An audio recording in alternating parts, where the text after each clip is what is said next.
श्रीमद् भागवतम स्कंद प्रथम अध्याय 10। भगवान द्वारका के लिए भगवान कृष्ण का प्रस्थान। श्लोक संख्या 3। शब्दार्थ अनुवाद एवं तात्पर्य बाई डिवाइन ग्रेसेस भक्तिवेदांत स्वामी श्री प्रभुपाद।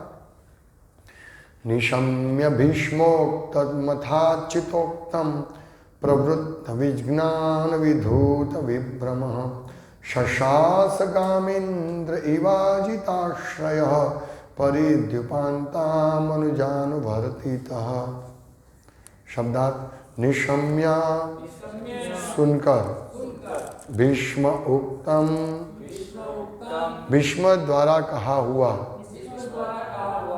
अथ तथा अच्युत उक्तम अच्युत भगवान कृष्ण ने जो कुछ कहा था, प्रवृत्ता लगे रहकर, विज्ञान पूर्ण ज्ञान, विधूता पूर्ण रूप से धुल गए, विभ्रमः सारे संदेह, शशास शासन किया, गाम पृथ्वी पर, इंद्र स्वर्ग का राजा, इव सदृश अजित आश्रय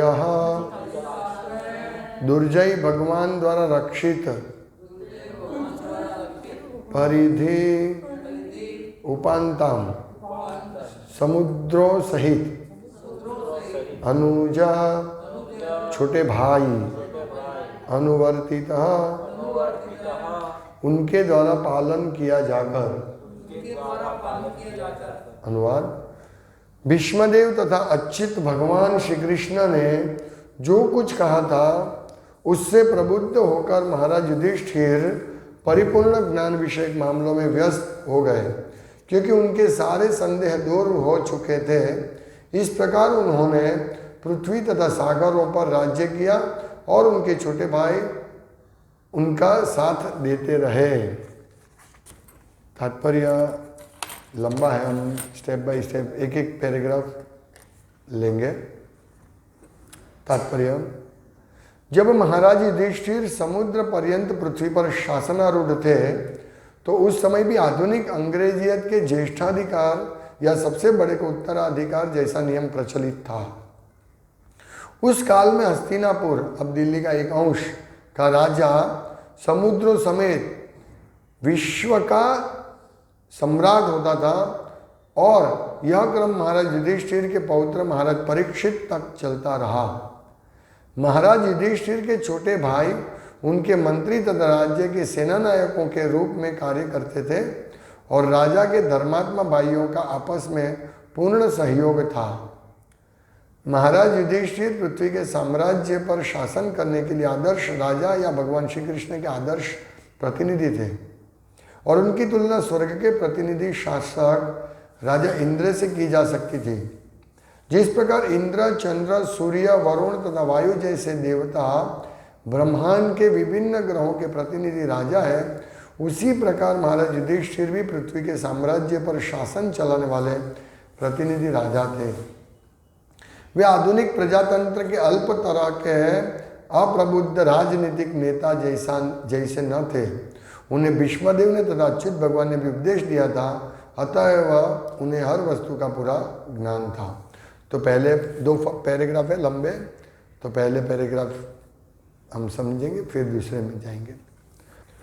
तो श्रील प्रभुपाद कहते हैं कि जो भी उत्तराधिकारी होता है वो ज्येष्ठ पुत्रों को उत्तराधिकार तो प्राप्त होता था। आज थोड़ा चेंज हो गया है। अंग्रेज जो प्रभुपाद लिखते हैं कि अंग्रेज, आधुनिक अंग्रेजों के राज्य में भी ऐसा उत्तराधिकार का, बड़े को उत्तराधिकार जैसा नियम प्रचलित था। यानी कोई व्यक्ति के 5 पुत्र हो तो बड़े पुत्र को उनका वारस जाता है। इस प्रकार से परंपरा आगे बढ़ती। तो राजा युधिष्ठिर महाराज, क्योंकि पांडु का अधिकार था राज्य पे, और उनके 3 भाइयों में धृतराष्ट्र बड़े थे, पांडु के 3 भाइयों में, और विदुर महाराज दासी पुत्र थे, इसलिए उनको राज्याधिकार नहीं था। इसीलिए सबसे छोटे पांडु का राज्य शासन पे अधिकार था। ये ज्येष्ठाधिकार होता है, क्योंकि धृतराष्ट्र अंध थे, इसलिए उनको वो राजगद्दी नहीं कर सकते। और पांडु के जो पुत्र थे उसमें युधिष्ठिर सबसे बड़े थे, इसीलिए पांडु के मृत्यु के बाद युधिष्ठिर महाराज को राजगद्दी मिलनी चाहिए। ये ज्येष्ठाधिकार है। लेकिन पूरा उल्टा कर दिया। हमने पहले श्लोक में देखा ना कि जो महाराज युधिष्ठिर की वैध पैतृक संपत्ति को छीनना चाहते थे, उन शत्रुओं का वध करने के बाद महानतम धर्मात्मा युधिष्ठिर ने उनका वध करना पड़ा, क्योंकि ये अधर्म था। सिद्धांत नियम थे ज्येष्ठ व्यक्ति को ज्येष्ठाधिकार से, तो उस हिसाब से युधिष्ठिर महाराज का ये उत्तरदायित्व था, उनका राज्याधिकार करने का ये था, हक था। तो ऐसे दुर्योधन भी शासन कर रहे थे, तो अच्छा शासन कर रहे थे, प्रभुपाद कहते थे, उनको कोई ये नहीं है, नहीं था, लेकिन वो अधार्मिक कहला जाता है, क्योंकि धर्म के हिसाब से महाराज युधिष्ठिर को वारस है और उनको राजगद्दी मिलनी चाहिए थी। और ऐसा था कि राज्य जो चलाते थे कितनी जवाबदारी से, और वो भी पूरे पृथ्वी पर, समुद्र में भी, सीज, प्रभुपाद लिखते हैं सीज, यहाँ राजा समुद्र समेत विश्व का सम्राट होता था, समुद्र समेत। ऐसा नहीं आज मैं भारत का राजा हूँ, फिर अमेरिका का राजा दूसरा है, रशिया का राजा, नहीं, उस समय भी अमेरिका था, रशिया था, सब कुछ था। भागवत में वर्णन मिलते हैं। कंदहार जो आधुनिक अफगानिस्तान, तो अफगानिस्तान के भी राजा थे। यूरोप में भी इसमें लिखते हैं सब, प्रभुपाद तात्पर्य में हमने पढ़ा, हीरा, वो श्लोक था ना कि सभी नीच कुल वाले भी भगवान की भक्ति कर सकते हैं। आंध्र, हीरा, हृणा, ये सब जाति थी। तो उसमें प्रभुपाद लिखते हैं कि यूरोप में भी राज्य था, रोमन, उसमें भी राज्य था, मतलब तो वो सब पूरा विश्व, और सिर्फ पृथ्वी पर नहीं, मतलब जमीन पर नहीं, समुद्र में भी जाते थे। कैसा होगा उस टाइम पे? अभी तो कोई सोच ही नहीं, कोई लोग सोचते हैं समुद्र में क्या है, सिर्फ पानी पानी है, लेकिन समुद्र में भी जीव सब रहते हैं, और वरुण देव रहते हैं, तो उसमें भी उनका राज्य चलता था। ये अभी हम तो कल्पना ही नहीं कर सकते, क्योंकि हमारी अंध दृष्टि से हम सब कुछ देखना चाहते हैं।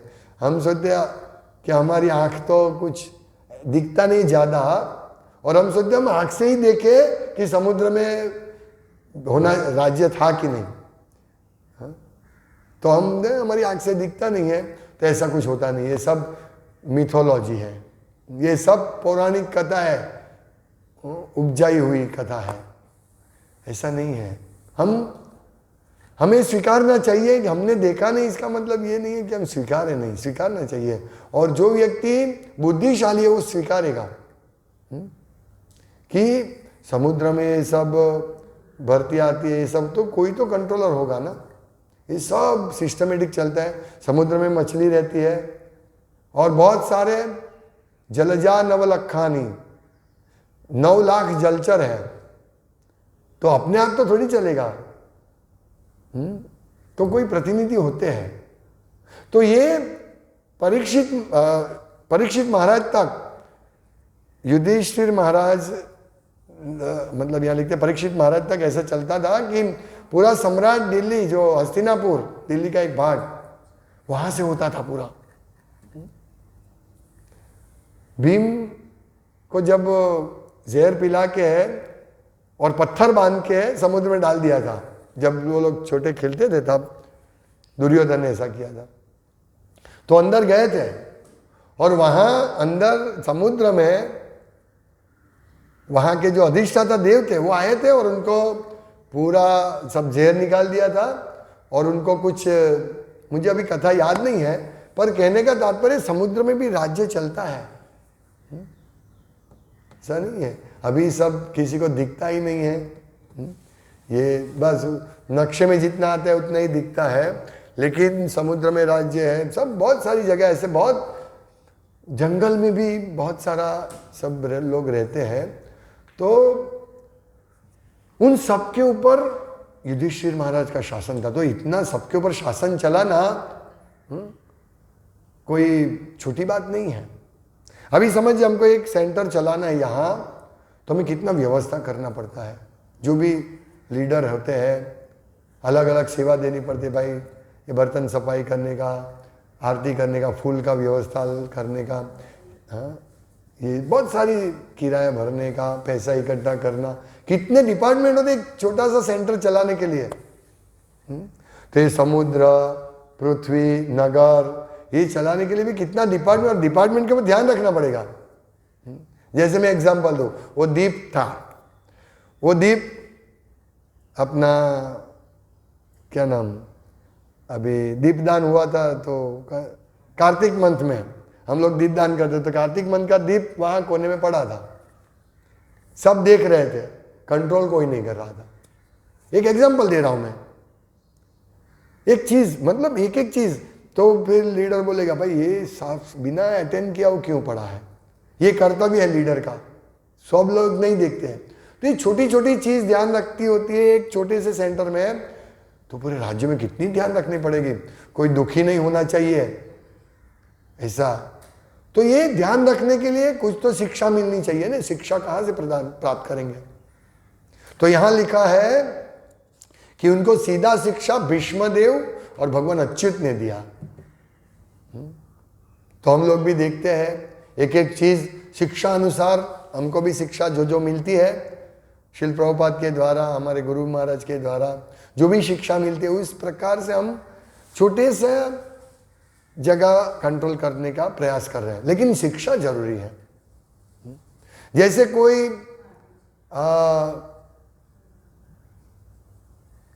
ये छोटी बात है कि भाई हम लोग कभी भी प्रसाद को छूते हैं तो जो भोग है उसको छूना नहीं चाहिए। तो ये नियमन होना चाहिए, ये सिद्धांत का पालन होना चाहिए। ये छोटी बात दिखती है, लेकिन एक कोई होना चाहिए जिससे शिक्षा मिले कि ऐसा नहीं करना चाहिए। ये शिक्षा समझनी है और उसका पालन करना। तो आप सोचिए कि कितने लोग रहते हैं, प्रजा कितनी बड़ी प्रजा होती है, लेकिन प्रजा भी प्रशिक्षित थी उस समय। उनको मालूम था राजा कौन है और राजा का कर्तव्य क्या है, प्रजा का कर्तव्य क्या है, प्रजा को, राजा को टैक्स देना चाहिए, सब मालूम था प्रजा को। जैसे ही कृष्ण जन्म हुआ, ये नंद बाबा सब भेंट लेकर कंस महाराज के पास जाते हैं, कंस के पास जाते हैं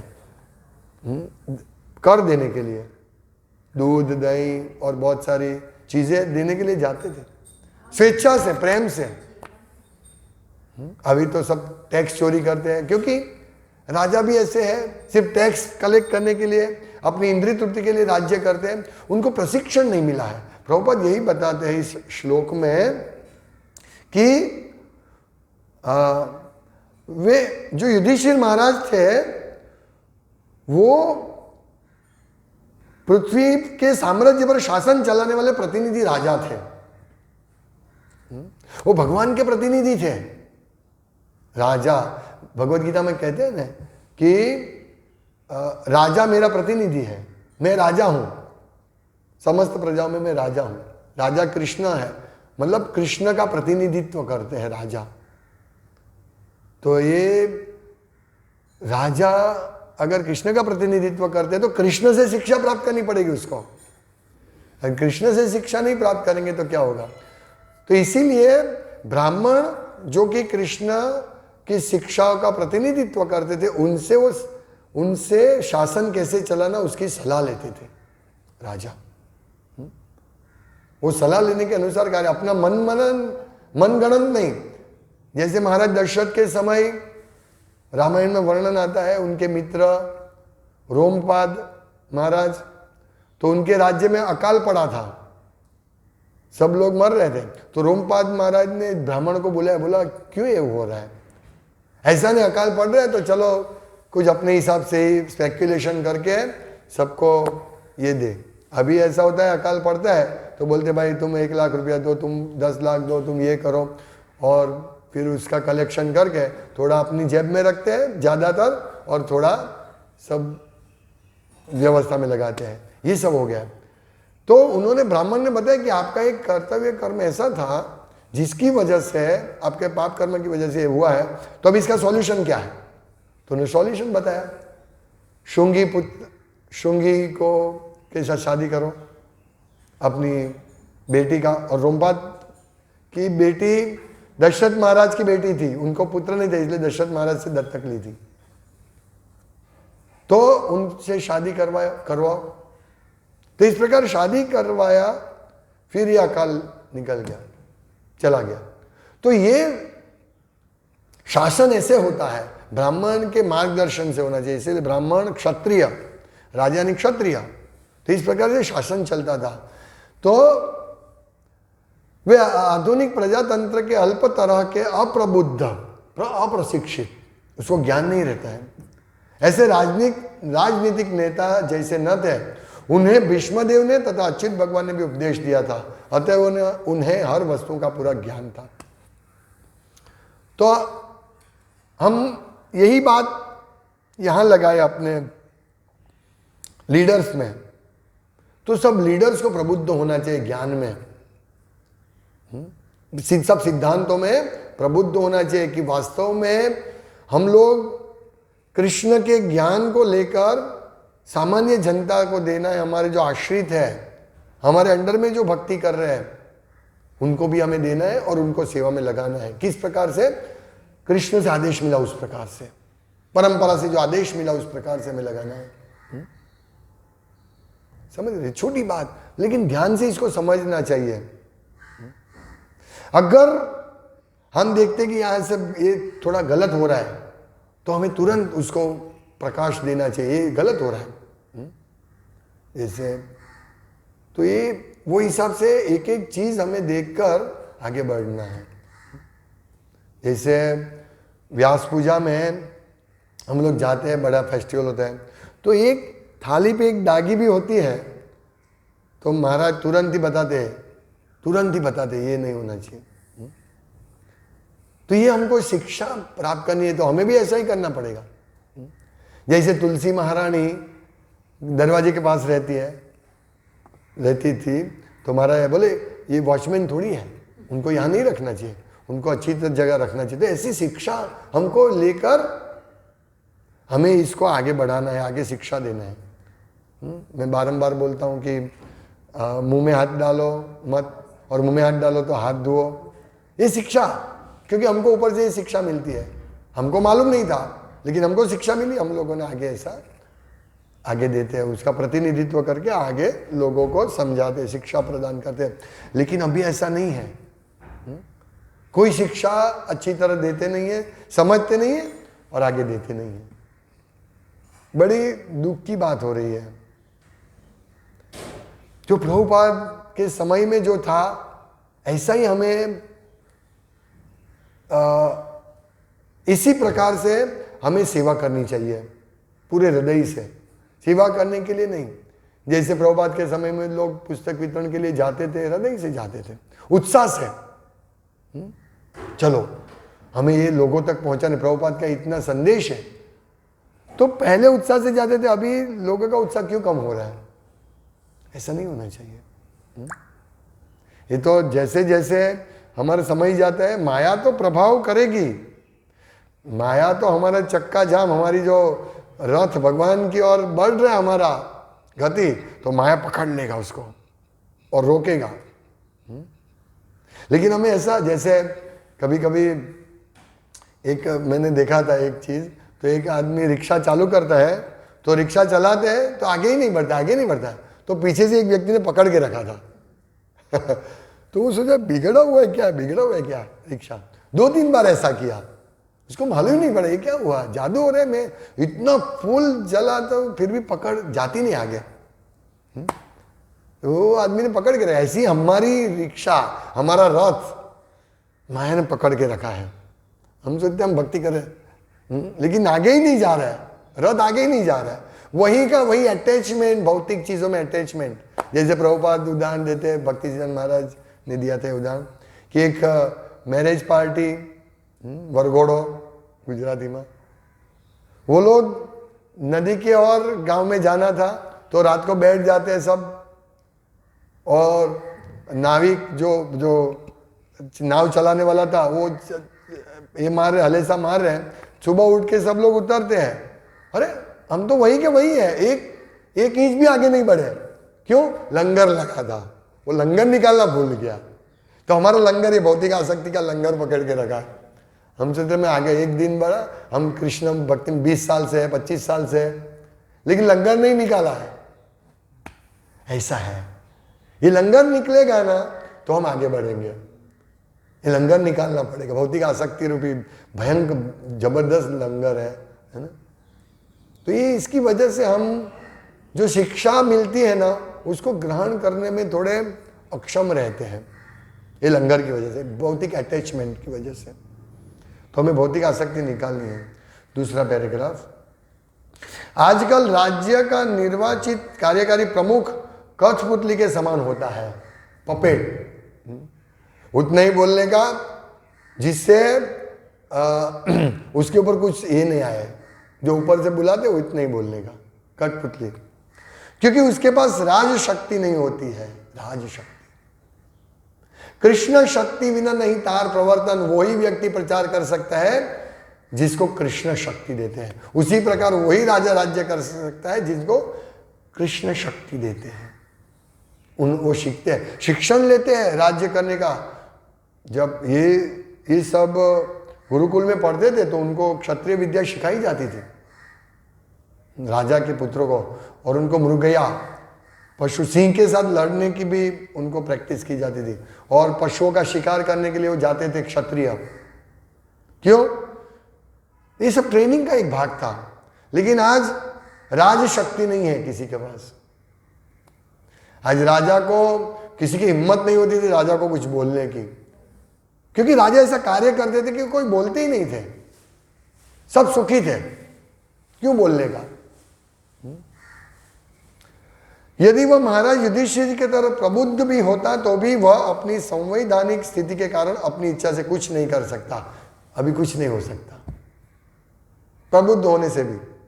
इसीलिए वैचारिक विषमताओं या खुद के स्वार्थों के कारण पृथ्वी के अनेक राज्य परस्पर लड़ झगड़ रहे हैं।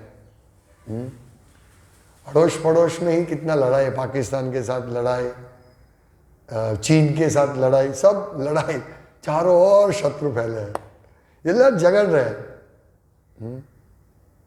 लेकिन महाराज युधिष्ठिर जैसे राजा के पास अपनी खुद की विचारधारा नहीं थी। ये महत्वपूर्ण पॉइंट है।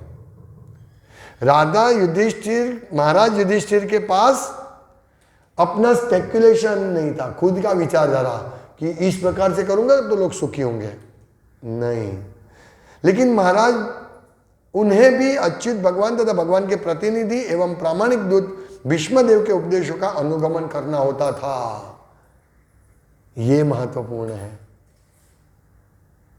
कि वो ऊपर से शिक्षा प्राप्त करते थे, ऐसे भगवान, साक्षात भगवान से उन्होंने शिक्षा प्राप्त की, और भगवान के 100% प्रतिनिधि भीष्मदेव से उन्होंने शिक्षा प्राप्त कर दी। देखिए, भगवान के प्रतिनिधि एवं प्रामाणिक दूत भीष्मदेव के उपदेशों का अनुगमन करना होता था। तो इनका कितना बड़ा सौभाग्य था कि वो उनसे शिक्षा प्राप्त करते थे, संदेश साक्षात भगवान से। सोचिए, और जैसे ही उन्होंने सुना कि भगवान अच्युत अब चले गए, एक दिन भी वो रहने के लिए तैयार नहीं थे इस पृथ्वी पर, एक दिन भी। पूरा देखिए, ये अनासक्त बोलते हैं राजा। नहीं नहीं, कृष्ण गए तो क्या हुआ, मैं तो अभी भुगत रहा, इतना बड़ा साम्राज्य किसको मिलेगा। तुरंत छोड़ दिया सब। और हम लोग, मैं लीडर हूं, मैं टेम्पल प्रेसिडेंट हूं, मैं छोड़ूंगा नहीं, नहीं। अगर ठीक है आप टेंपल प्रेसिडेंट हो, आप लीडर हो, शिक्षा गुरु हो, दीक्षा गुरु हो, लेकिन आप कृष्ण परंपरा, गुरु शिष्य परंपरा से जो आदेश आया है वो आदेश को पकड़ के आगे चलो, वो आदेश को आगे दो। अभी सुना एक दो इस्कॉन सेंटर में यज्ञ करते हैं, गीता यज्ञ। तो कृते यदि ध्याय तो विष्णु त्रेतायाम यजतो मखे, त्रेता युग का कार्य इसमें करने जा रहे हम क्या शिक्षा देंगे? क्या प्रभुपाद ने ऐसा किया था? नहीं, हम लेते हैं और मालूम नहीं वो स्पेकुलेशन से करे, क्या करे, कहीं से सीखा तो हर एक भगवद गीता का मंत्र बोल के स्वाहा कर रहे हैं, ऐसा मैंने सुना। तो ये क्या सीखेंगे? ये शिक्षा नहीं आ रही है, बहुत दुख होता है। लेकिन उनको बताएंगे कि ऐसा नहीं करना चाहिए तो नहीं मानेंगे। हाँ, वो तो स्पेकुलेशन है ना। यहां स्पष्ट लिखा है कि इतने बड़े राजा होने के बावजूद भी उन्होंने राजा को भगवान कृष्ण और उनके प्रतिनिधि के उपदेशों का अनुगमन करना होता था। हम क्यों बुक डिक्शनरी करते हैं? गुरु प्रभुपाद ने कहा है डिस्ट्रीब्यूट माई बुक्स। आपके 2 मिनट का वार्तालाप क्या लाभ करेगा किसी का?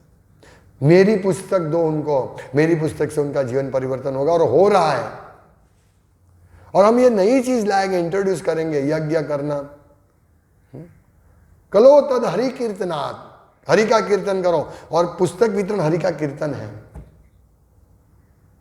क्योंकि प्रभुपाद ने बोला है और हम लोगों के कान तक पहुंचा रहे हैं, ये हरि कीर्तन है। तो अगर हम ये करेंगे तो हमको कृपा जरूर मिलेगी, इसमें कोई संदेह नहीं है। लेकिन बहुत कम भक्त जुड़ते हैं। बहुत लोगों को जाना, हर एक व्यक्ति को जाना है। घर में बैठ के क्या करेंगे? एंजॉय करेंगे, इससे आसक्ति बढ़ती है।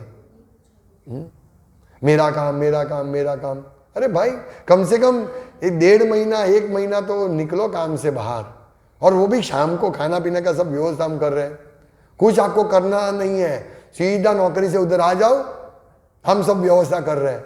आपको पुस्तक भी नहीं, आपके हाथ में देंगे हम पुस्तक, बॉक्स में से भी नहीं लेना है, चलो, कोई हिसाब नहीं रखना है, चलो, सब फैसिलिटी देते हैं, फिर भी नहीं आते हैं।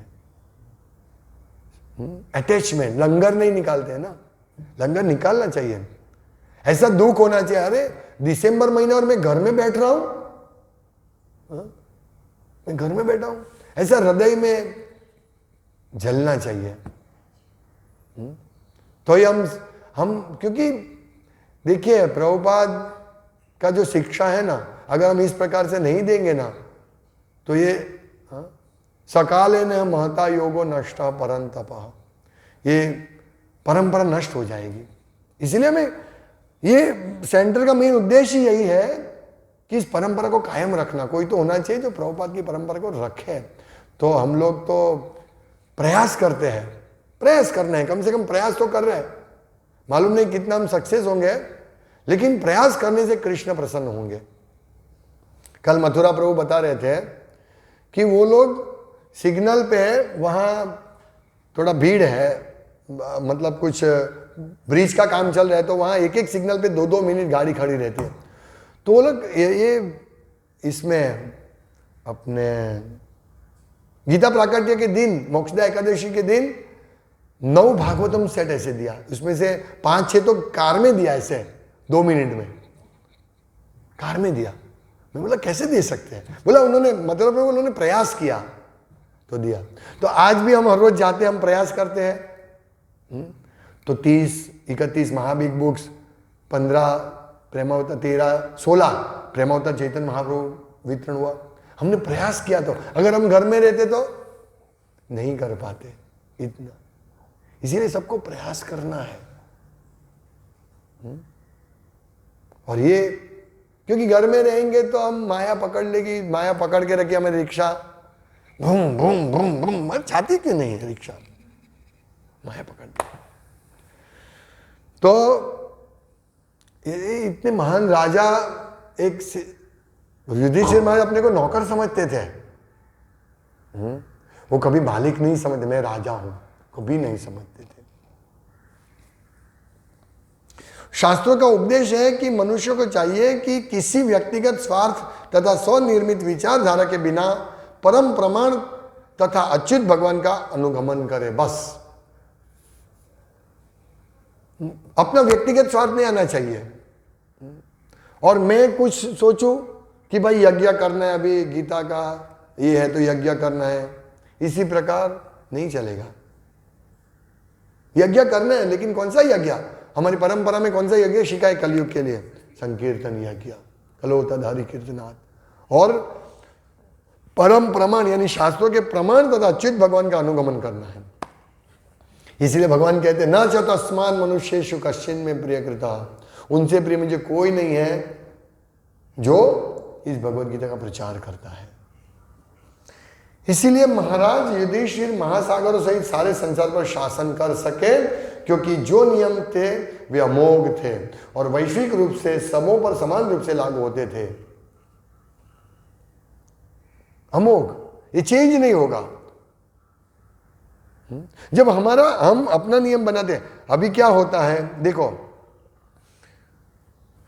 ये राजा राज्य करते हैं तो वो अपना नियम बनाते हैं, अपनी नोट बनाते हैं। एक्चुअली पहले विनिमय होता था, भाई मैं आपको, मुझे आप कपड़े बनाते हैं और मैं खेडूत है तो मुझे आपके कपड़े चाहिए तो मैं आपको अनाज दूंगा, आप मुझे कपड़े देंगे, सिंपल। ऐसा कोई चलन नहीं था। फिर सोना मोर है, सोना मोर ठीक है, लेकिन अभी कागज का नोट आया। अभी मेरे घर में एक 500 का नोट है, रह गया, छिप गया था तो मैं नहीं निकाल, वो देख के अरे ये 500 का नोट है, 1 रुपया भी नहीं, पस्ती में भी 5 पैसा भी नहीं आएगा उसका, ऐसी नोट। आप समझ रहे? ये शास्त्र का आदेश नहीं है, ब्राह्मणों का आदेश नहीं कि किस प्रकार से विनिमय करना है, वो भूल गए और उन्होंने नोट, इससे हम लोग आदान प्रदान करेंगे तो बहुत अच्छा था। तो क्या होता है, अभी अपने पास डुप्लीकेट नोट आ जाती है। एक बार ट्रेन में हमारे भक्त डिस्ट्रीब्यूट कर रहे थे, स्टेशन आया तो एक भक्त मेरे पास आया, एक व्यक्ति ने बोला ये 1000 का नोट है, वो भक्त को बोला तो मुझे 20 रुपये का बुक लिया तो मेरे पास आया, मुझे बोला प्रभु उनको उन्होंने एक बुक लिया 20 रुपये का, उनका छूटा देना। मैंने, अरे ये डुप्लीकेट नोट है, डुप्लीकेट नोट है, 500 उस टाइम 1000 का था, बोला दे दो उसको, ये 20 रुपये में हमारा 980 रुपया लेके चला जाएगा हमारा। ऐसे होता है। तो ये सब डुप्लीकेट होता है, ये सब चीज़। हम लोग इसमें भी मेले में बुक डिजाइन करते थे ना, तो ऐसे ही लोग आते थे, 500 रुपया देते थे, वो बोला ये बुक दो, वो बुक दो, नहीं ये नहीं, फिर वो एक बुक ले लेते, नहीं वो नहीं, मुझे वो दो, ऐसे हमको कंफ्यूज कर देते थे। फिर वो 500 रुपया भी ले जाते थे, नहीं वो देते नहीं थे अपने को, वो पहले बुक देते, छूटा ले जाते थे।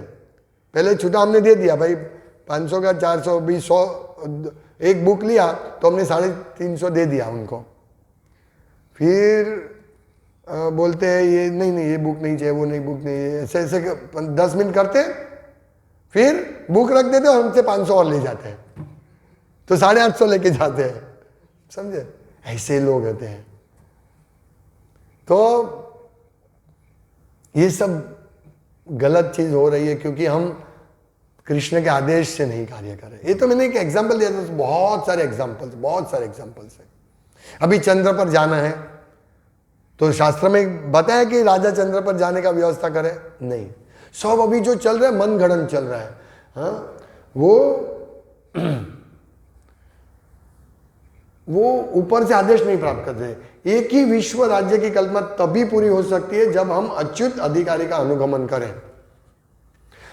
प्रभुपाद कहते हैं कि यूनाइटेड नेशन ऑफ, ये क्या है,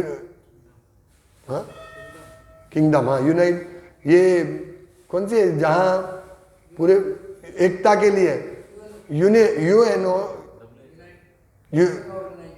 हाँ ऐसा कुछ है।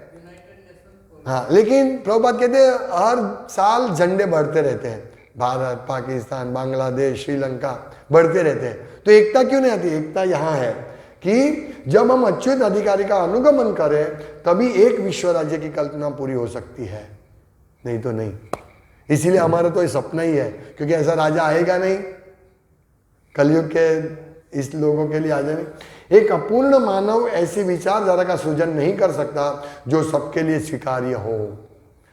केवल पूर्ण तथा अच्युत पुरुष ही ऐसा कार्यक्रम बना सकता है जो प्रत्येक स्थान पर लागू होता हो और जिसका पालन संसार के सारे लोगों द्वारा हो सके। कृष्ण के उपदेश से ही शासन चलाने वाला तो व्यक्ति होता है, निराकार सरकार नहीं। यदि व्यक्ति पूर्ण है तो सरकार भी पूर्ण है, यदि व्यक्ति मूर्ख है तो सरकार भी मूर्खों का घर है। और हम देख रहे हैं मूर्खों का घर में शांति नहीं होती। अगर कोई घर में मूर्ख है तो इतना उल्टा सीधा करता है वो कि इस घर में शांति नहीं रहती है। उसको क्या बोले और क्या करता है, यही प्रकृति का नियम है। अयोग्य राजाओं तथा प्रशासकों के संबंध में अनेक कथाएं हैं। अतएव कार्यकारी प्रमुख को महाराज युधिष्ठिर जैसा प्रशिक्षित व्यक्ति होना चाहिए और विश्व पर शासन चलाने के लिए उसके पास पूरी राज सत्ता होनी चाहिए। विश्व राज्य की कल्पना महाराज युधिष्ठिर जैसे पूर्ण राजा के राज्य काल में ही साकार हो सकती है। उन दिनों संसार सुखी था, इस भौतिक जगत में सुखी थे, क्योंकि विश्व में महाराज युधिष्ठिर जैसा राजा शासन चलाते थे और वो उनकी तुलना इंद्रदेव के शासन से होती थी, स्वर्ग के शासन से होती थी। सोचिए कैसा कार्य करता होगा वो। आज किसी भी राज्य को हम राजा या प्रेसिडेंट प्रमुख बोल सकते हैं कि इंद्र के समान है? नहीं, सब उनको गाली देते हैं। महाराज युधिष्ठिर को गाली देने वाला कोई नहीं था, अजात शत्रु था। एक ही कारण, हमको इसमें से एक ही शिक्षा लेनी है। क्या शिक्षा? कृष्ण के आदेश से और कृष्ण के प्रतिनिधि के आदेश से हमें चलना चाहिए, दैट्स ऑल। यही पूरा शिक्षा इसमें से मिलती है, इस श्लोक से। हमारा स्पेकुलेशन नहीं होना चाहिए। हम भक्ति भी करते हैं तो इसी प्रकार से कृष्ण के प्रतिनिधि के आदेश से भक्ति करना है, या कृष्ण से शिक्षा प्राप्त करके भागवत गीता भागवतम से शिक्षा प्राप्त करके हमारा का भक्ति करनी है, बस, और कुछ नहीं। हमें हमारा नहीं चलाना है।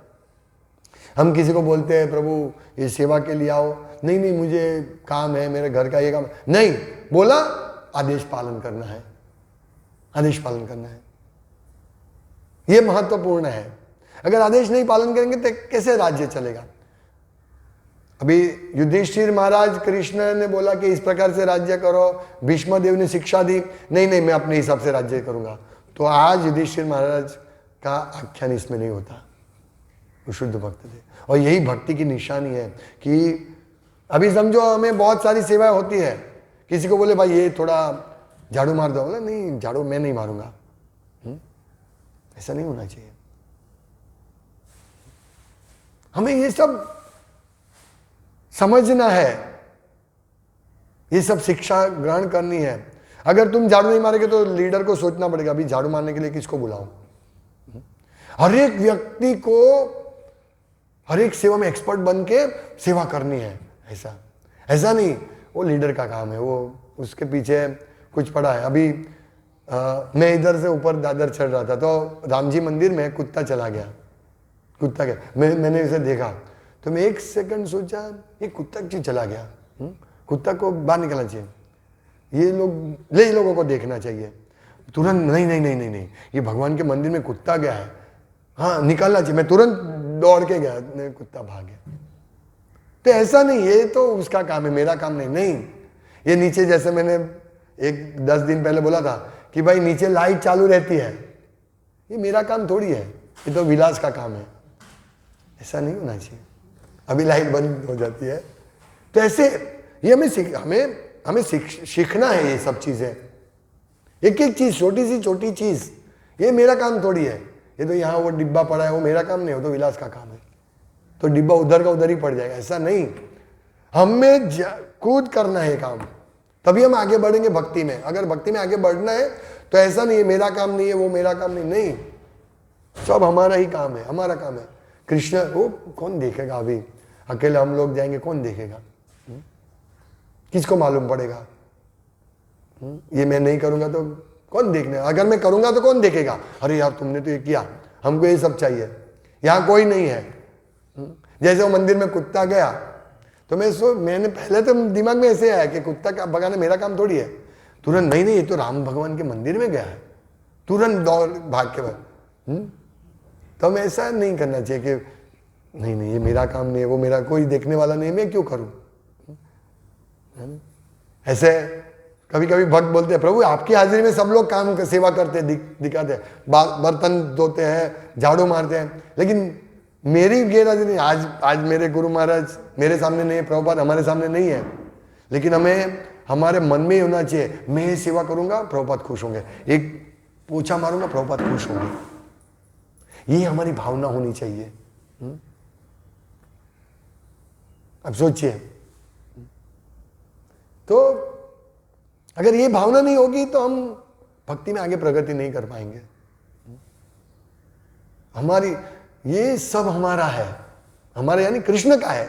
हम जब किसी के घर में जाते हैं तो बोलते हैं, कोई ऐसे भावों को दे, हाँ ये सब कृष्ण का ही है, कृष्ण के, लेकिन ऐसे बोलते हैं, मन में नहीं है।